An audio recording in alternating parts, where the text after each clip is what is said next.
So one thing I did not do much of in 2018 is read. And for those who know me, that's crazy because I love to read. But if you watch my previous video, 2018, not my year. I didn't read as much as I'd like to.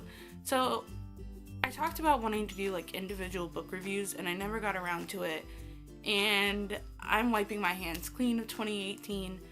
So I'm just gonna do a yearly wrap up of all the books I did manage to read. So the first book I'm talking about is Recovery Road by Blake Nelson. I'm not gonna talk about this book much. I hated it. It was my first read of 2018. I read it road tripping from Atlanta to back to my house, Atlanta, Georgia, back to Lakeland, Florida. And yeah, I hated it a lot. I gave it a 0 out of 5 on my little rating scale I have on my phone. The plot was messy, the character development was lacking, there were way too many characters, and the ending sucked, so would not recommend. Next I read The Witch Doesn't Burn in This One by Amanda Lovelace. This is the Target edition. I have like 3 editions of this book, I'm not lying.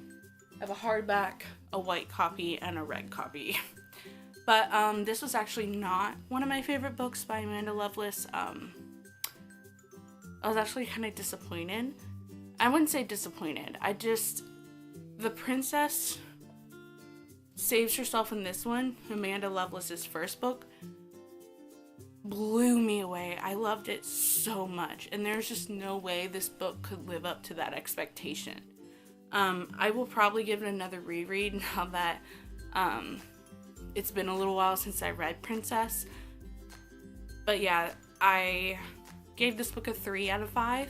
I know so many people love this book because it's a lot about feminism and the patriarchy, but I just couldn't get into it as much as I did Princess. Next, I read Hush Hush by Becca Fitzpatrick. Last year, my friend Allie Novak gave me, not last year, 2017 for Christmas, my friend Allie Novak gave me 3 books and I read 2. So Hush Hush was one of them and I loved it. I only ended up giving it a 3 out of 5. Let me check.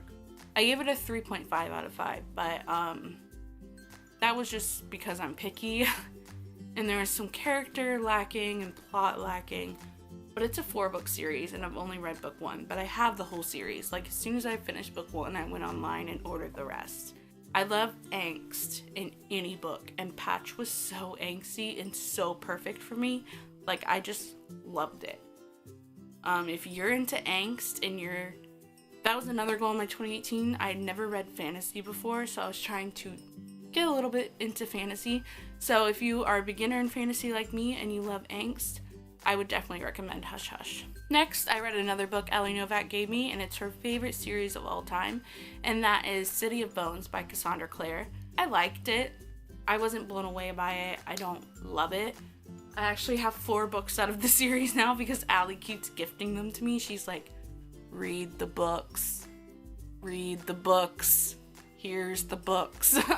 So I am, this year, of course, I plan on doing a lot more reading, and I do want to get back into that series. I don't even think finished the epilogue for City of Bones, but I ended up giving it a 3.5 out of 5. I really did enjoy it. I just wasn't in love with it.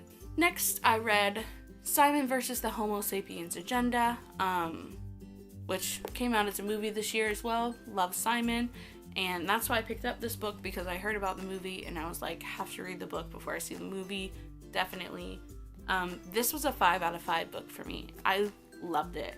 I love the character development. I love the LGBTQ representation. I love that a book like this got so much recognition. And it just made me so happy to read this book. Like it was just such a happy read for me. And if you watch my last video, you know 2018 was not a happy year for me, but this book truly just made me smile. So next I read A List of Cages by Robin Rowe. I read this on a waiting at the airport in Charlotte, North Carolina. I don't remember where I was going, but I read A List of Cages. It was one of my highly anticipated reads of 2018 because I heard so many great things about it, and I gave this a 0 out of 5. I hated this book, and I don't like saying that, and I know authors put their hearts and souls into books. I am one. But this book just did not do it for me. It had no character development. The characters sounded so amazing on like the blurb, but there was no anything to them. They were just really flat to me. The ending was really jumbled and didn't make any sense. I had nightmares about this book for weeks, and even now it still makes me sick, which is the point of the book. It talks about abuse, child abuse, and the point is to get you thinking and to get you talking. But I mean, there were so many elements of this book I just did not like and could not get into, and for that I would not recommend. Next, I read Children of Blood and Bone by Tomi Adeyemi. I don't know if I'm saying that right. As I said, I was trying to read more fantasy this year, and I actually pre-ordered this book because it was so hyped. So I was like, I have to get on this train. And then I got it, and it was huge. And it's on the top of my bookshelf, and I don't have a step stool in here right now, so I can't actually reach it. But it's just so thick. It's so long. I feel like it's like almost 400 pages, if not more. And I was just so intimidated by it. But I told myself, I was like, we are gonna read fantasy this year. But I was very intimidated by it. So I waited a few months, but I was finally like, all right, we're gonna read this. And blown away. It was so good. The world building was there. The character development was there. The romance was there. The angst was there. Just everything was there. And I loved it. I gave it a 4 out of 5. Only for the sole reason that there are a couple of plot points I didn't agree with. Some character development I wasn't there for. But overall, would definitely recommend anybody to read that book. Actually, I gave it a 4.5 out of 5. But I would definitely recommend anyone to read that book. It was amazing.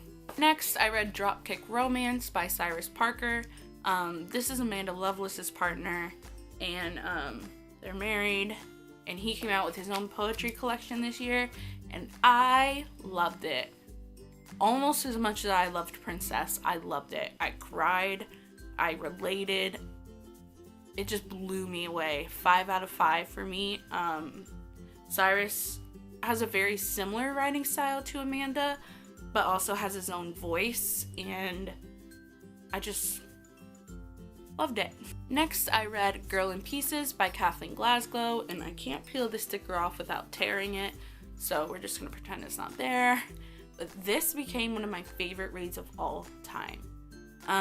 I like YA contemporary, where romance is either non-existent or not the main storyline, which is very different from what I used to write. That's more of what I write now. But that's what I love to read. I love to read about characters and character development. And this delivered on everything. I cried. I got so mad. I got so happy. I had a breakdown. Like, this book just did it all for me. And then I tweeted about it, and I put it on my Instagram story, and she answered me, Kathleen Glasgow, and just everything about this book, I loved it so much. 5 out of 5, 10 out of 5. There is a trigger warning for self-harm and eating disorder, drug use. It's a very heavy read, but if you're in the right mindset, I would definitely recommend. So this year, Wattpad Stars started a Wattpad Stars book club, and I'm part of the Wattpad Stars program. So the first book we chose is The Hate You Give by Angie Thomas. It also came out as a movie, and I didn't get to see it in theaters, but it just came out on DVD this past week, so I'm going to obviously rent it and watch it, and I'm really excited. But I gave this book a 4 out of 5 because there were some elements that I had a hard time with. And maybe that's just me because clearly I'm white. Main character is black. There are some things I just couldn't relate to. But overall, I love this book. It actually helped me gain a new perspective on things and really opened my mind and helped me I don't know, I just really love this book, and I would definitely recommend to anybody. Like, I would say at least high school level. I think this should be required reading. Like, I really think everybody should read this. So then Amanda Lovelace came out with another book this year called To Make Monsters Out of Girls. I have 2 copies of this, a red and a black one, but I think the red one is the Target exclusive, but I'm not sure. This felt like Amanda to me.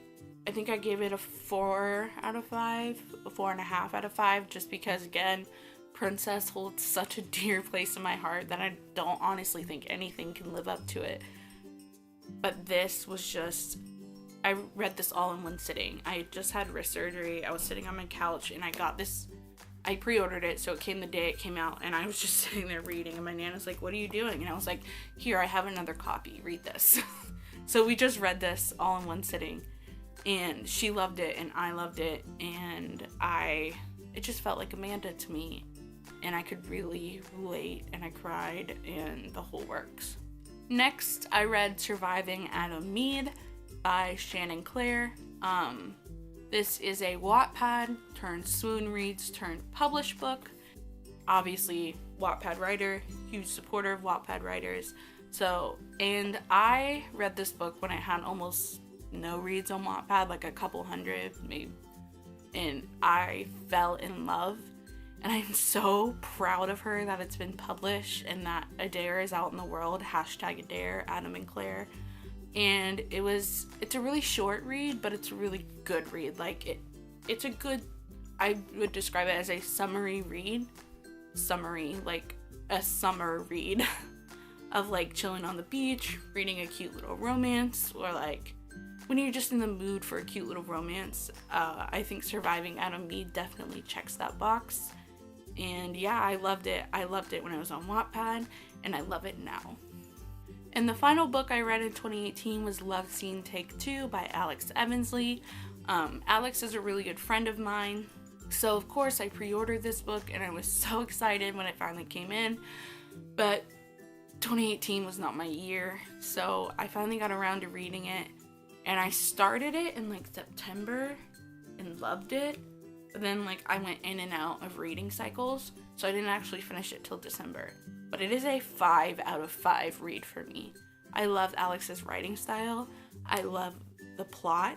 I love the romance. I love the side characters. Like, the whole book, for Alex's debut novel, I don't know how she can top that. It was just so good. I'm obsessed with it, and I would happily just chat about it forever because I love her writing that much. Go read Love Scene Take 2 if you haven't. And that was all the books that I read in 2018. A very short list for me. I've already read 3 books in 2019, so clearly very different. I'm thinking about doing like a monthly, here's what I read this month video, if I read enough in a month, or like here's what I read the past couple of months. Just to kind of talk about what I've been reading and what I like and don't like. Because I like watching those kinds of videos, so maybe I like making them. If you like this video, be sure to click the thumbs up, subscribe for more content. I try and post on Mondays. We'll see what 2019 brings. But I do work a new 8 to 4:30 job also, so we'll see how it all goes. But I hope you guys like this video. Click subscribe for more content.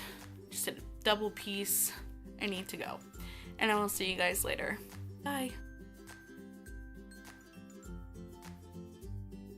Maybe I can do like a BookTuber thing, like where I have all the books stacked and then I'm like, whoa, look at all these books. You know what I mean? Like a thumbnail. Let's see.